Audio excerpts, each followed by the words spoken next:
నీలాంటి ఒక కూతురు లాంటి కోడల్ని దూరం చేసుకొని ఇప్పుడు ఏం కోల్పోయానో ఇప్పుడు నాకు అర్థమైంది సమంత అంటూ ఎమోషనల్ అవుతూ వచ్చేసిన నాగార్జున.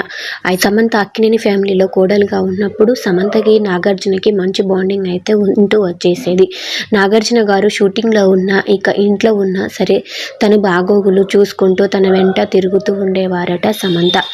ఇక నాగ చైతన్య వెకేషన్స్కి కానీ షూటింగ్ పరంగా కానీ బయటకి ఎక్కడికి వెళ్ళినా సరే సమంత మాత్రం నాగార్జున గారిని పట్టించుకోకుండా ఎప్పుడూ వదిలేయలేదంట. నాగార్జున గారి మంచి చెడులు చూసుకుంటూ ఒక చిన్న పిల్లలాగా తన చుట్టూ తిరుగుతూ ఎప్పుడు తన మంచి చెడు చూసుకునేవారట సమంత.